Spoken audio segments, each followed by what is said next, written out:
chers internautes, chers frères et sœurs en Christ. Bonjour Eric.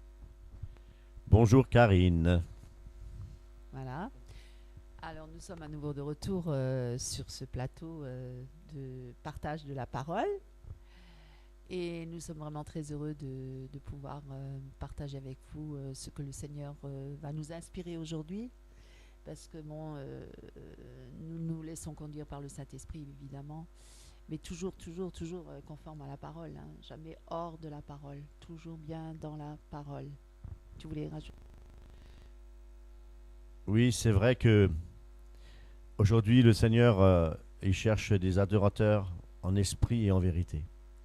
Et c'est en esprit et en vérité que nous devons adorer notre Seigneur. Et c'est lui qui mérite toute l'adoration, toute la louange. Parce qu'il est notre Créateur, notre Sauveur, notre Roi, notre bien-aimé. Et je crois que nous devons lui rendre un culte, non pas tous les dimanches, mais tous les jours. Chaque respiration de notre être, nous devons lui rendre grâce et le remercier pour cet acte d'amour qu'il a accompli sur la croix pour nous sauver sur la croix de Golgotha. C'est par amour. Il n'était pas obligé de le faire. Mais il a fait par amour pour nous sauver, pour nous racheter de ces temps mauvais que nous vivons actuellement. Et les choses s'empirent. Et nous avertissons vraiment le peuple de Dieu à revenir avec un cœur obéissant au Seigneur, dans la soumission, dans la crainte de son nom, de ne pas suivre une religion, mais de suivre Jésus-Christ, notre Sauveur, notre Roi, notre bien-aimé. À lui soit la gloire, l'honneur. C'est vrai.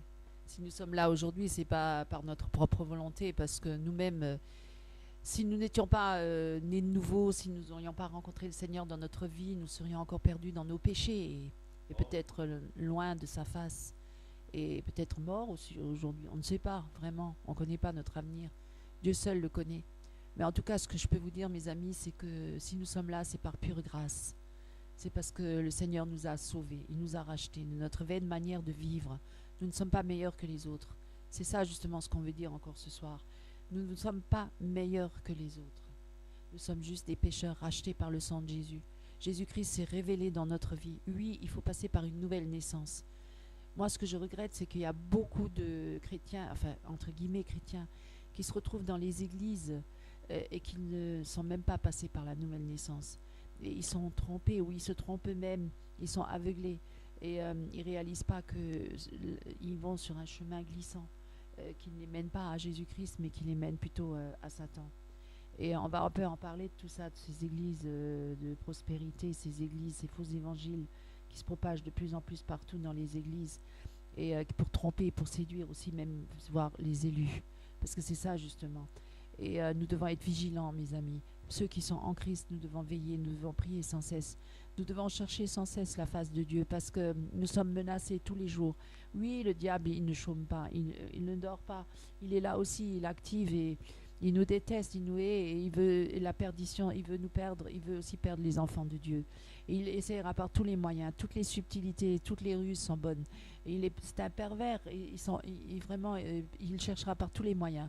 Et il connaît la parole de Dieu en plus. Il utilisera même la parole de Dieu s'il le faut. Et c'est vrai que si nous ne sommes pas vigilants, si nous ne veillons pas, eh ben nous risquons aussi de nous égarer, voilà, d'être séduits. Et c'est très important, je le dis, j'avertis vraiment le peuple de Dieu de revenir pleinement à Christ et à la parole, de prier sans cesse, de ne pas chercher dans le monde, on ne trouvera rien. Ce monde-là ne nous apportera rien. C'est un monde qui est contraire à Dieu. C'est un monde qui est à l'opposé de Dieu. Et il est là pour justement nous perdre parce que Dieu lui-même l'a dit. Père, je ne prie pas pour ceux qui sont du monde, mais je prie pour ceux que tu m'as donnés. Je prie justement parce que ils ne sont pas du monde. Je prie pour qu'ils ne se perdent pas, que le malin ne puisse pas les toucher.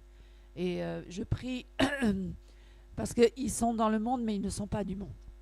Excusez-moi.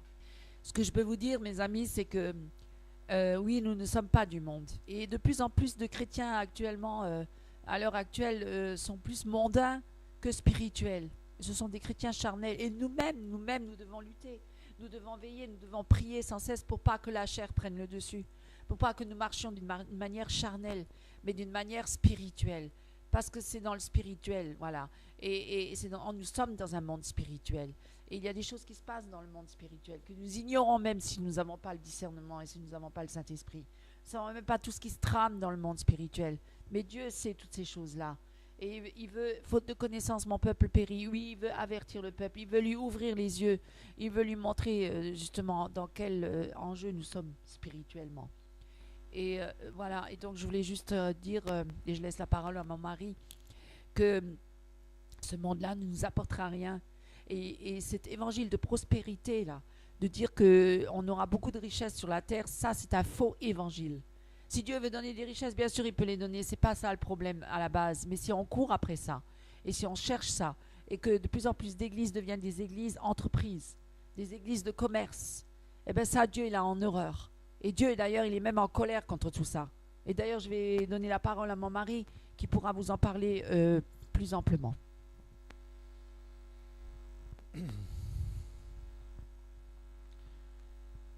Oui, quand Jésus lui-même disait « Ne faites pas de ma maison une caverne de voleurs, un objet de commerce ». Moi, je crois que aujourd'hui, on le dit assez souvent de fois, nous n'avons plus la crainte de l'Éternel. Nous n'avons réellement plus la crainte de l'Éternel. Et ce mal grandit dans notre siècle parce que, déjà, ce qu'il faut savoir, c'est qu'aujourd'hui, au niveau médiatique, nous sommes médiatisés, nous avons des outils Internet, hein, Google, Facebook, tous ces outils, comment dire, qui permettent d'échanger, un outil de communication tout simplement. Ces outils-là sont là pour, oui, pour échanger, mais il faut savoir que on échange quoi? Il faut être très vigilant. Très vigilant. Parce que Satan se manifeste à travers aussi l'image, forcément. Mais aussi, lorsqu'on regarde sur YouTube, il y a très peu de choses bonnes, mais beaucoup de choses mauvaises.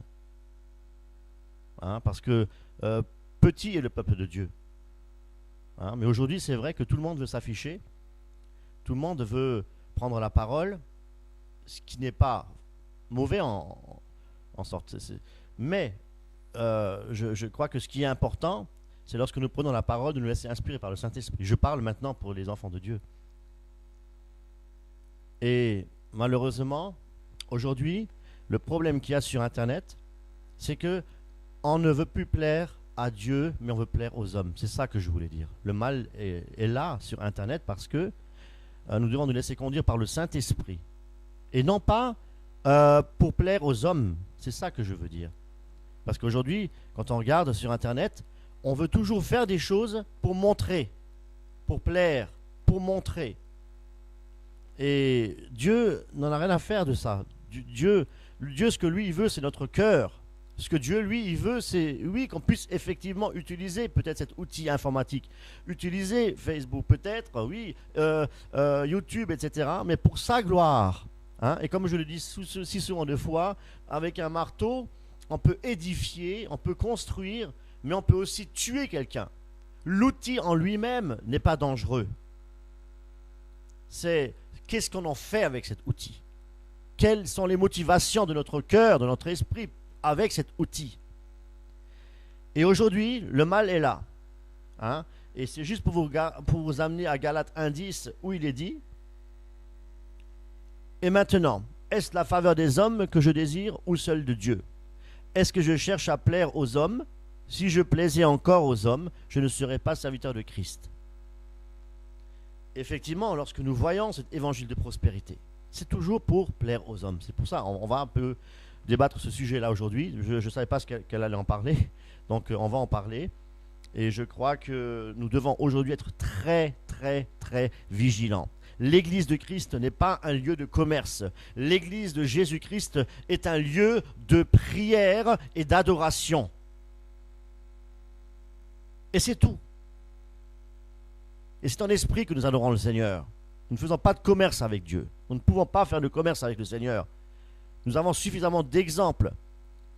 Là, il y a juste Ananias et Saphira, qui étaient beaucoup... Elle a menti, ils ont menti, oui, parce qu'ils étaient aussi attachés aux choses de cette terre. Le champ qu'ils n'ont pas voulu donner dans sa totalité. Ils étaient attachés à ces choses-là. Dieu aujourd'hui nous demande de nous donner à 100%. Rien ne doit nous être gardé pour nous. D'ailleurs, nous emmènerons rien avec dans le royaume de Dieu. Dieu nous veut entièrement, à 100%. De toute manière, tout ce que vous essayez, tout ce que vous essayerez, vos projets même, si vous le faites par vos propres forces, vous n'y arriverez pas. Vous n'y arriverez pas, car ce sont les projets de l'Éternel qui se réaliseront. Et les projets de l'Éternel, ce n'est pas que nous soyons riches. Et d'ailleurs, si nous devenons riches par la grâce de Dieu, c'est pour tout donner aux pauvres. Ce n'est pas pour nous enrichir. C'est pour donner à ceux qui sont dans le besoin, mes amis. Pour des orphelinats, pour beaucoup de choses, des œuvres caritatives. Mais ce que Dieu veut, avant tout, c'est notre cœur. Et les richesses insondables, les richesses de notre cœur, les richesses ne sont pas sur cette terre, mes amis. Ne vous focalisez pas sur cette terre passera. Aujourd'hui, j'ai un certain âge, mes 20 ans, j'ai l'impression que c'était hier. Le temps passe entre les mains, le temps défile, le temps passe tellement vite. Mes amis, est-ce qu'aujourd'hui on attend le temps encore de prier? Est-ce qu'on a encore le temps de chercher Dieu, de chercher sa face, de chercher l'Éternel? La parole nous dit, nul ne cherche Dieu. Ça veut dire que nul ne cherche Dieu de tout son cœur, toute son âme, toutes ses pensées. On ne le peut même pas, parce qu'il est l'Éternel. Et nous sommes juste une créature de l'Éternel. Mais nous sommes aussi des enfants de Dieu. À plus forte raison, devons-nous chercher l'Éternel de tout notre cœur. Amen. Merci Seigneur, c'est vrai. Nous n'avons rien à emporter et nous n'emporterons rien. Et nu je suis venu, nu je repartirai. Alors pourquoi se préoccuper tant des choses de la terre, à accumuler des biens matériels, des richesses? Bien sûr, l'homme, il est sur la terre et il a des besoins, forcément. Mais Dieu le sait, tout ça. Dieu connaît les besoins de l'homme et surtout, en particulier, les chrétiens. Nous sommes ses enfants. Et puis maintenant, si on regarde de près l'Évangile, quand on regarde l'histoire de Paul, il n'était pas toujours dans l'abondance, hein. Et parfois, il était dans la disette aussi. Et il le disait d'ailleurs, je glorifie Dieu, que je sois dans la disette ou dans l'abondance, je loue Dieu. Et d'ailleurs, vivre, c'est pour la gloire de Dieu, et mourir, m'est un gain. Il était complètement consacré à Dieu, et pourtant, c'était quelqu'un qui sortait d'un milieu très ailé, des pharisiens, un grand prêtre, et engagé pour Dieu, soi-disant. Et quand il a été touché par la grâce, par le Seigneur sur le chemin de Damas, eh ben, il a vécu beaucoup de tribulations, beaucoup d'afflictions, parce que c'est par beaucoup de tribulations et d'afflictions que nous entrons dans le royaume de Dieu. Alors c'est quoi tous ces chrétiens qui vivent dans l'abondance, dans la richesse, dans la gloire, hein, sur la terre, qui sont glorifiés par tous les hommes, qui ont des places d'honneur sur la terre et qui sont adulés même par les hommes, comme, je ne vais pas nommer en particulier, mais Bénin, c'est le plus grand qu'on connaît, ou Joel Austin, etc. Tous ces grands pasteurs dans les méga-churches en Amérique. Alors on dit oui, mais c'est l'Amérique voit tout en grand. Et les Américains, c'est comme ça, leur mentalité. Alors ils voient tout en grand. Ah ben la mentalité de Dieu, est-ce qu'elle change parce qu'on est en Amérique? Ou parce qu'on est en France ou en Asie? Ou est-ce que la mentalité en Amérique est différente de celle des Français? Parce que, est-ce que Dieu est le même ou pas? Alors le Dieu est différent en Amérique qu'en France. Son esprit n'est pas le même. Là-bas, ils ont le droit de voir tout en grand. Là-bas, le Saint-Esprit, il fait tomber une multitude de gens en même temps. Le Saint-Rire se manifeste. Les gens sautent, les gens dansent, les gens tombent. C'est le désordre complet dans les églises. Et on dit que c'est la manifestation surnaturelle du Saint-Esprit, hein. On vient toujours avec les mêmes histoires parce que ça s'est répandu dans le monde entier. Ça fait beaucoup de dégâts. Et d'ailleurs, encore aujourd'hui, encore de nos jours, avec tous ces réveils, soi-disant, des manifestations surnaturelles à Toronto et Pensacola avec les Saint-Rires et tout ce qui s'ensuit. On dit que tous ces gens-là, ce sont des gens qui ont vécu le vrai réveil et que c'est vraiment le Saint-Esprit qui a agi, alors qu'il y a plein de gens qui sont complètement... qui ont même des séquelles par rapport à ça, hein. et qui ne sont pas délivrés, au contraire. Et on ne peut pas dire que, voilà, et puis bon, on voit des gens très riches qui sont à la tête d'un empire. Hein, alors, où c'est écrit dans la Bible qu'on allait devenir un roi sur la terre, et puis qu'on aura un empire. Ça, c'est plutôt le côté Illuminati, c'est plutôt le côté satanique. Alors, où est la différence entre les chrétiens et les satanistes, si on a les mêmes choses et qu'eux, ils sont autant bénis que nous, alors dans ces cas-là? Parce qu'on dit aussi Dieu bénit parce que tu as des richesses, c'est Dieu qui bénit. Mais les satanistes, ils servent Satan, et ils sont aussi bénis, ils ont plein de richesses, ils en ont encore plus que nous. Et ils sont à la tête de grands empires, et c'est eux qui dominent le monde. Alors, où est la différence, hein? Où est la différence?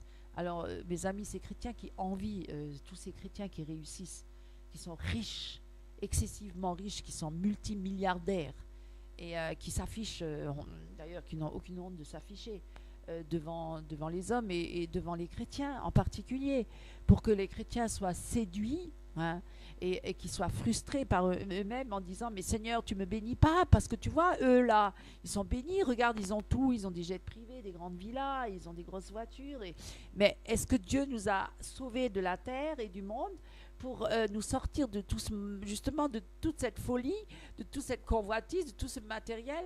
Est-ce qu'il nous a sortis de là pour à nouveau nous ramener dans ces choses-là?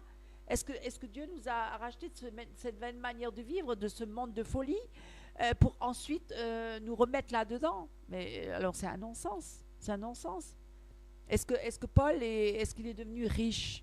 Est-ce qu'il a, voilà, il était souvent persécuté, mis en prison.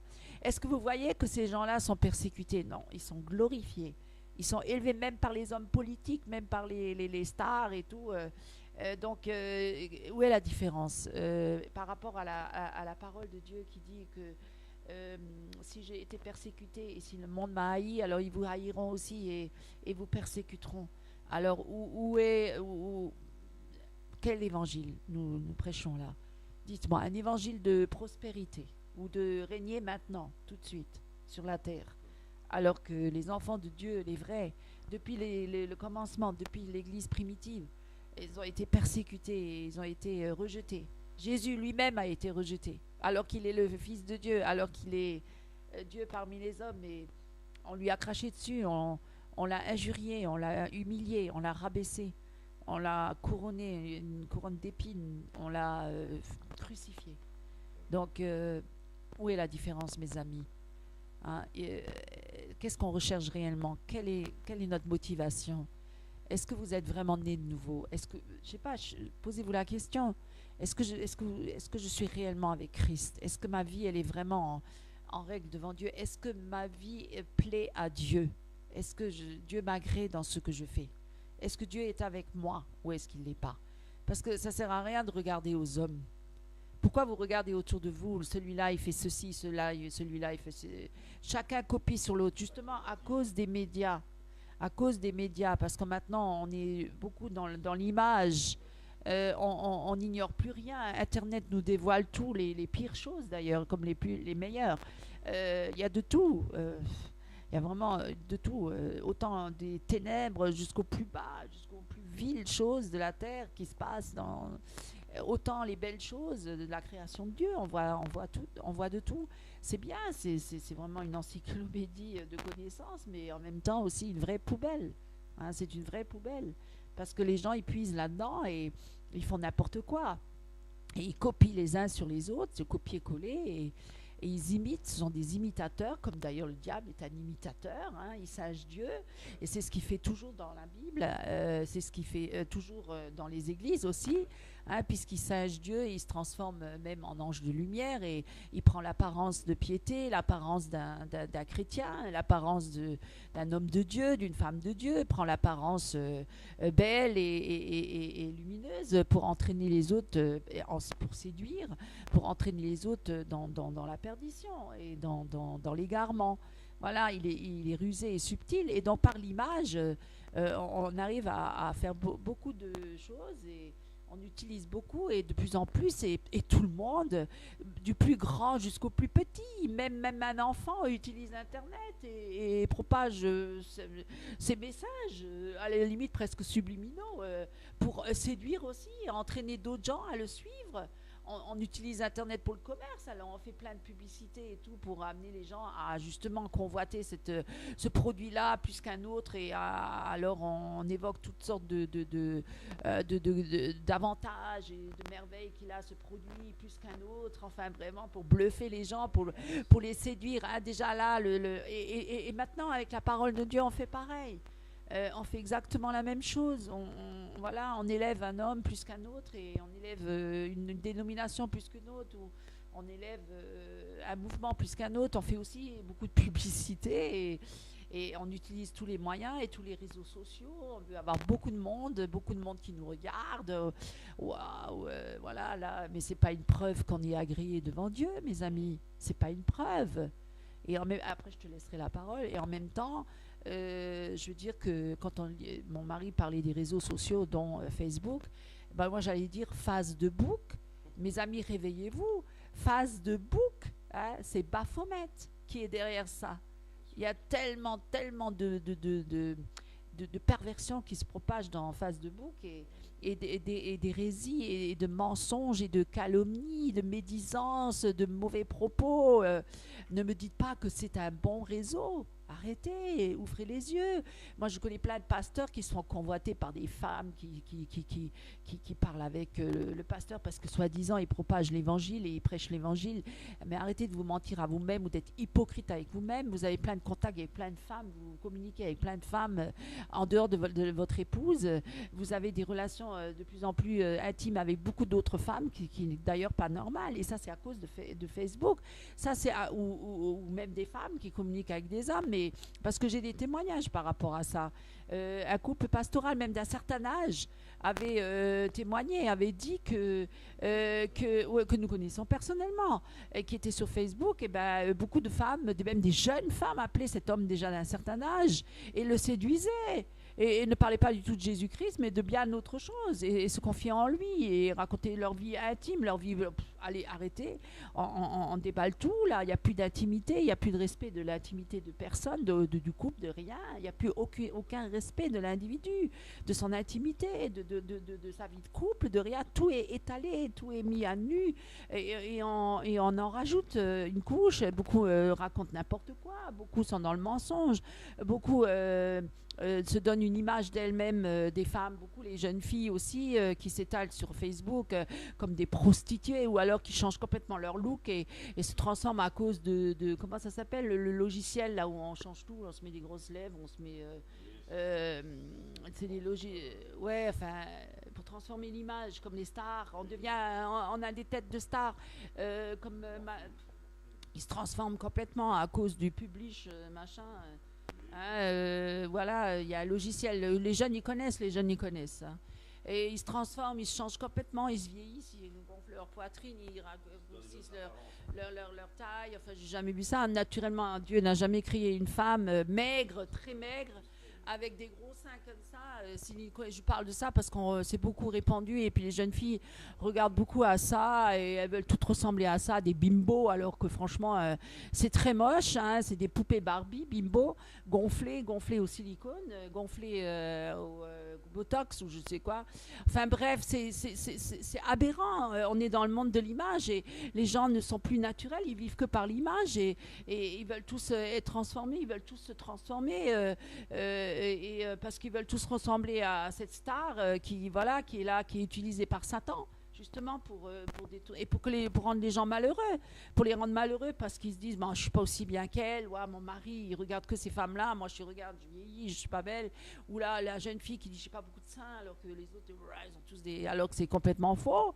J'ai pas les cheveux sont pas trop beaux, je vais mettre des faux cheveux, mes ongles c'est pas trop bien, je vais me rajouter des faux ongles, mais c'est vrai mes amis, arrêtez là parce que c'est tout ça c'est une mascarade, parce que c'est que du faux, et dans le monde spirituel et dans l'église c'est pareil. On ramène du faux, parce que le vrai, peut-être parfois, il brille pas assez. Alors on veut rajouter du faux pour faire briller. Parce que justement, on est dans l'image. On est dans le monde de l'image, médiatisé. Alors on est médiatisé, alors on veut briller. Alors on voit des gens, on voit plein de pasteurs avec leurs femmes affichées partout. Venez chercher votre miracle, venez dans votre destinée, machin. Enfin, on fait plein de séminaires, on fait plein de... Alors que franchement, c'est pas biblique. Et ils sont tous habillés avec des grands costumes et des cravates, avec des chaussures très pointues, les femmes habillées des costumes à 4 000 €.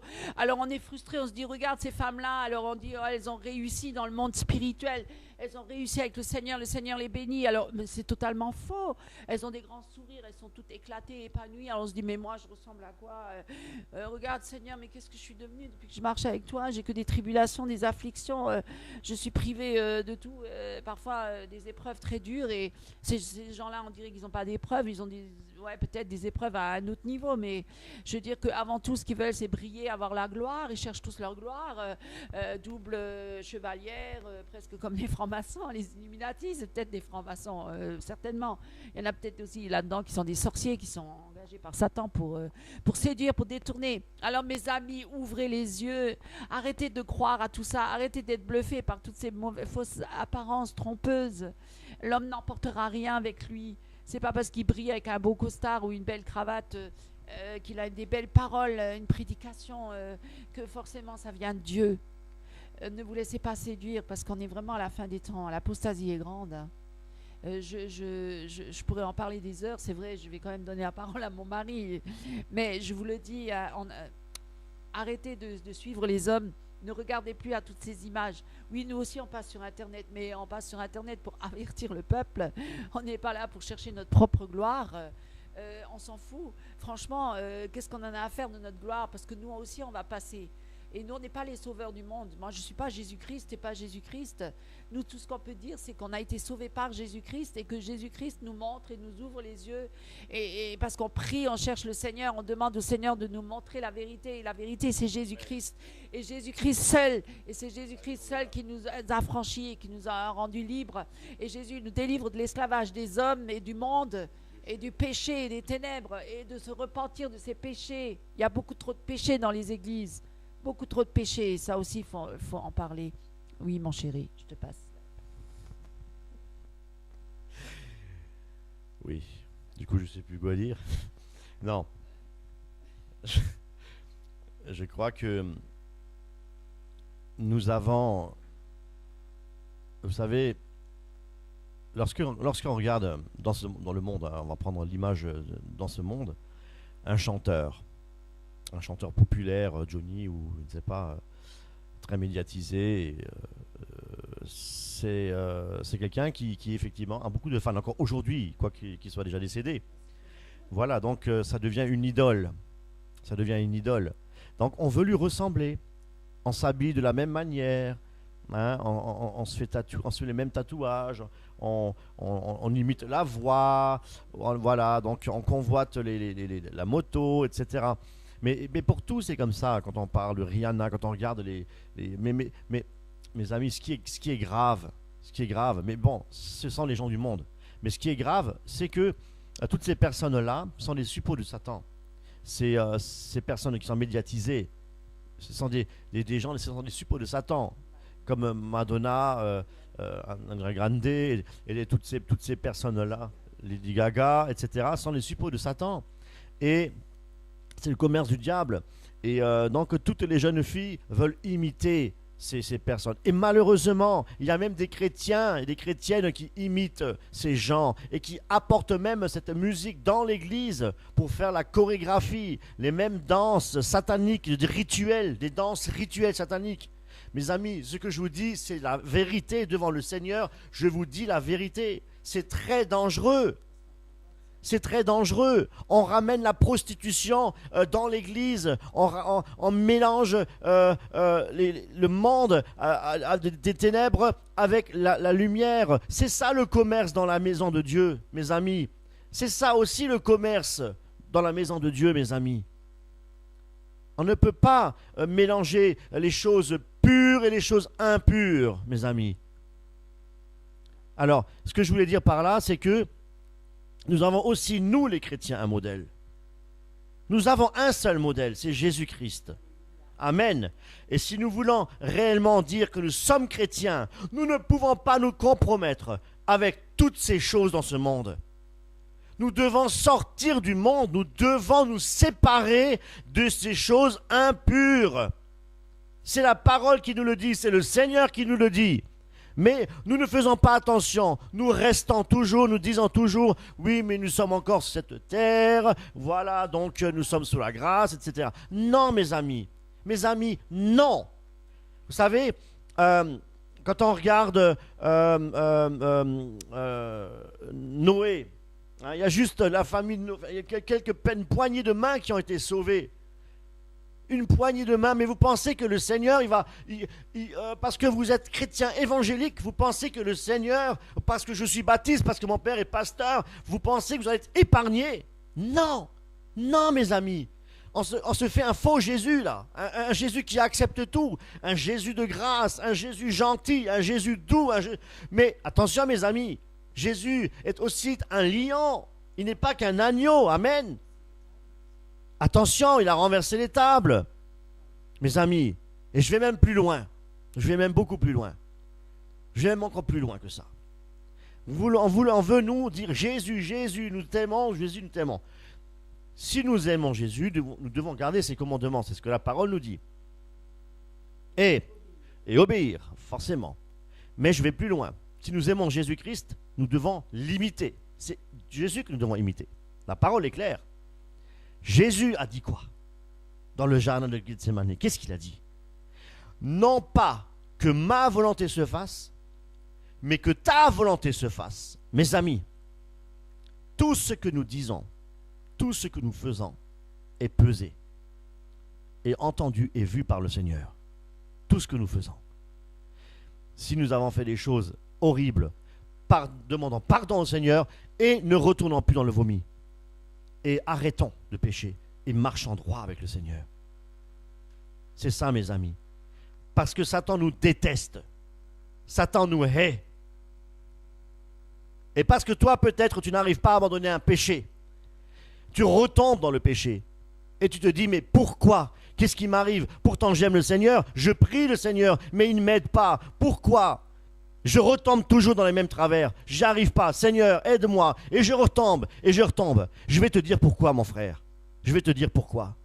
Tout simplement parce que tu dois apprendre à être obéissant. Ça veut dire quoi? Ça veut dire que Dieu te veut entier. Il te veut à 100%. Et si tu restes un seul pourcent, parce que ce que Dieu Jésus-Christ a dit, je veux que non pas ma volonté, mais que ta volonté se fasse. Donc tu dois te soumettre entièrement à l'Éternel. Et tu dois accepter de passer par les épreuves. Et tu dois accepter pour te fortifier. Et tu dois accepter de passer par la tentation. Parce que ce n'est pas Jésus qui te tente, c'est Satan qui te tente. Mais ça reste toujours le désert. Ça restera toujours de la formation, mon ami. Ça restera toujours de la formation. Tu seras formé, mon ami. Et là, tu vas te dire, bon. Et même si le ciel est sombre, même si tu vois des nuages épais au-dessus de ta tête, sache qu'au-dessus, il y a le soleil et que le rayon du soleil ne tarde pas à se montrer, à t'éclairer. Alors, il faut que tu restes toujours dans la main du Seigneur. Toujours, le Seigneur est toujours là. Il est toujours là. Il est caché, il est là. Même s'il y a des épreuves, il est là justement. Il veut te former, il veut te forger. Alors, n'abandonne pas quand tu as une épreuve dans ta vie. Ne te dis pas, oh Seigneur, je ne peux pas, c'est trop dur, là j'y arrive pas. Seigneur, j'y arrive pas et je pêche. Non, reste fidèle. Donne ta vie entière à Seigneur. Donne ta vie entière à Jésus-Christ. Abandonne tout ce que tu as. Fais comme la parole nous l'enseigne. Abandonne tout ce que tu as. Viens et suis-moi. La parole le dit. Alors si tu donnes ta vie entière à Jésus-Christ, parce que Jésus, lui, a donné sa vie entière pour toi. Et crier Jésus-Christ, je t'aime, Jésus, je t'aime, mais tu ne donnes pas ta vie à lui, tu ne l'aimes pas, je suis désolé. Quelqu'un qui aime quelqu'un, si le mari aime sa femme, il donne sa vie pour elle. Tu comprends ça? Donc il est important pour toi aujourd'hui de considérer les voies de Dieu et de regarder sur toi. Ton problème, c'est que tu n'as pas donné ta vie à Jésus toute ta vie à Jésus, tout ton être, toutes tes pensées et tous tes projets à l'Éternel. Et là seulement le Seigneur pourra t'utiliser au nom de Jésus-Christ. Amen.